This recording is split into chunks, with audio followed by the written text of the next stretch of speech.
Welcome to A Long Way Through Scripture. I'm Catherine Schaefer. And this week, as you noticed, this is being uploaded a little bit later as usual. I had a little bit of a health scare a couple weeks ago, or I guess just under 2 weeks ago.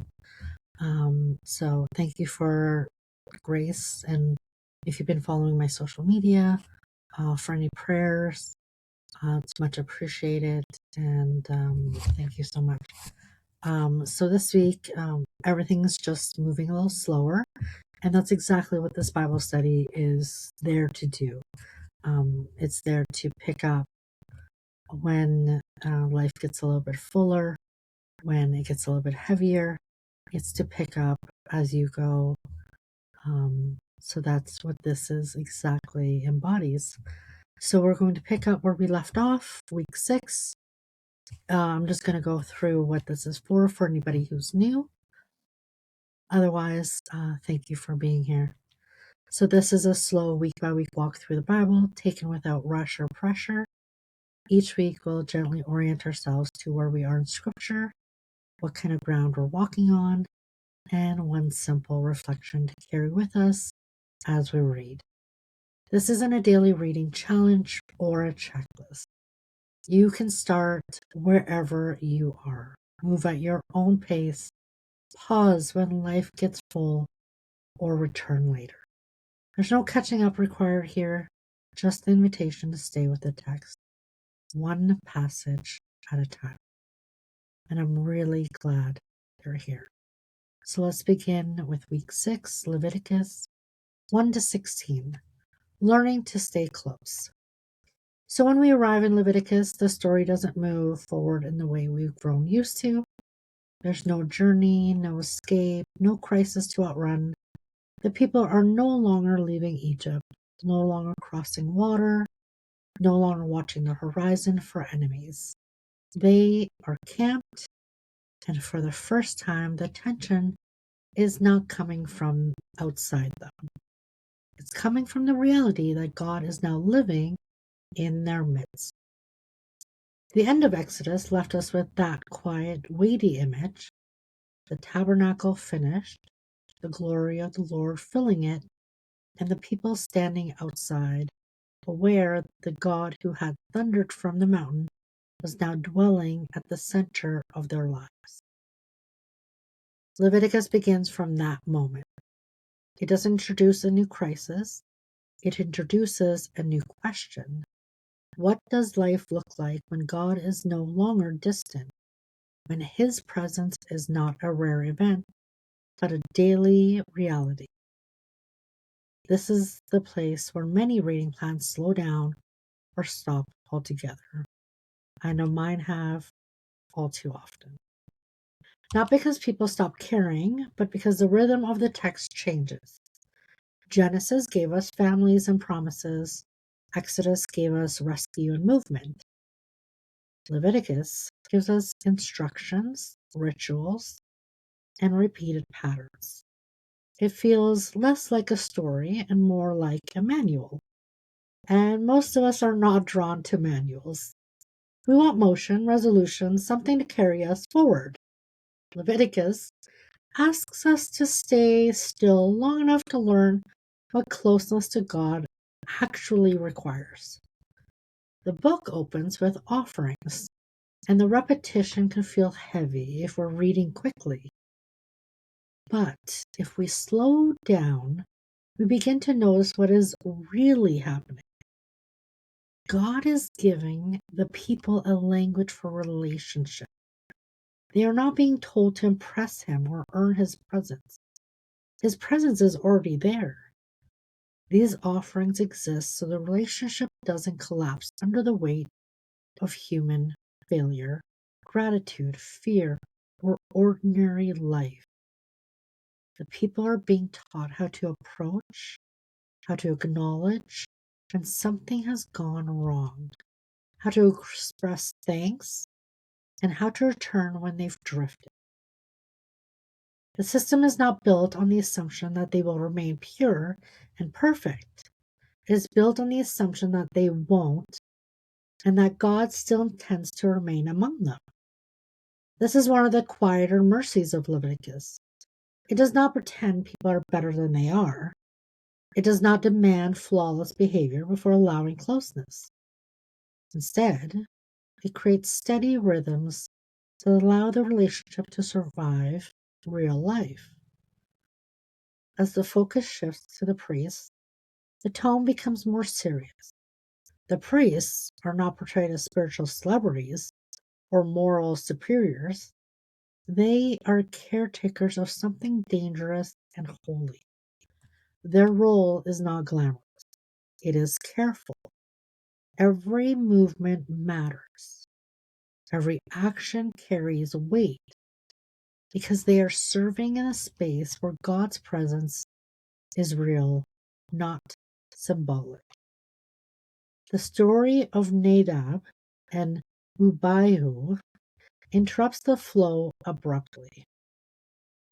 They offer unauthorized fire before the Lord, and the result is immediate and severe. It is a moment that feels uncomfortable, even frightening, and it resists easy explanation. But it serves a clear purpose in the narrative. It reminds both the priests and the people that God is not casual. His presence is not something to be handled on human terms. Up until this point, most of Israel's encounters with God have happened in moments of crisis or spectacle. Thunder on the mountain, water from the rock, bread from heaven. But now they are living with Him, day after day, and daily presence requires a different kind of awareness. It requires attentiveness instead of adrenaline, reverence instead of reaction. From there, the text turns into territory that feels even more unfamiliar to modern readers. Laws about clean and unclean foods, instructions about skin conditions, rules about bodily emissions, examinations of mildew in houses. These chapters often feel strange, even intrusive, as though Scripture is suddenly concerned with things we would rather keep private or ignore altogether. These laws are not about moral worth. They are not statements about who is valuable and who is not. They are about the reality of life and bodies that get sick, bleed, age, and carry infection. In a world without modern medicine, these rhythms of separation and restoration protected the community. They allowed people to recover without spreading harm. They acknowledged that life is fragile and that care must be built into the structure of the community itself. What becomes clear as you move through these chapters is that God is not only interested in worship services or sacred moments, He is concerned with the ordinary realities of human existence, with food, sickness, houses, bodies. Nothing is outside His attention, and almost every section carries the same quiet promise. There is a way back. Unclean does not mean forever excluded. It means temporarily out of rhythm, waiting for restoration. This movement towards restoration reaches its center in chapter 16 with the Day of Atonement. Everything in this section leads towards that moment. Once a year, the people pause together. The priest prepares himself with great care. Nothing about this day is rushed or casual. It is deliberate, quiet, and weighty. 2 goats are chosen. One is offered as a sacrifice. The other becomes the carrier of the people's accumulated failures. The priest places his hands on it, naming what has gone wrong, and then the animal is led away into the wilderness. It is a physical image of something deeply spiritual, the removal of what cannot stay. The Day of Atonement does not pretend the people are innocent. It does not gloss over sin or reduce it to something small, but it also does not leave the people trapped under it. God provides a way for the relationship to be renewed again and again. The weight is acknowledged, and then it is carried away.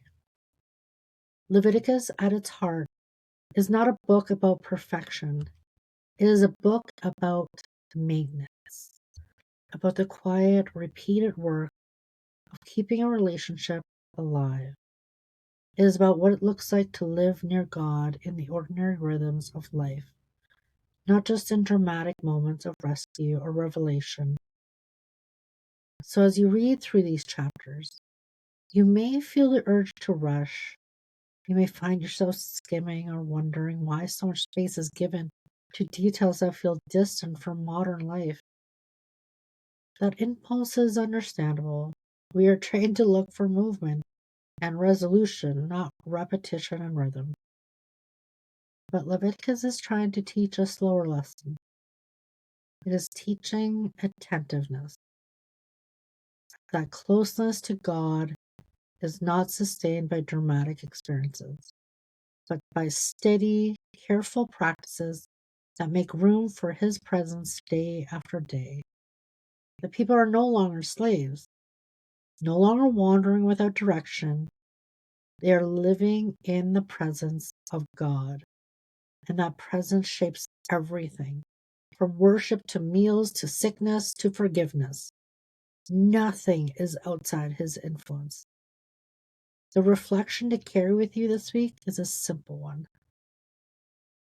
God has made a way for His people to remain near, even while life is messy. You don't need to master these chapters. You don't need to understand every instruction. You only need to notice the pattern. Brokenness is acknowledged, restoration is provided, and the relationship is preserved. Stay with the text, the slower pace, with the idea that God is not only a rescuer, but a God who remains. And that is where this part of the story rests. So as you move into the reading this week, remember there's no rush. Read slowly, read a little at a time, or simply sit with the passages if that's what the week allows.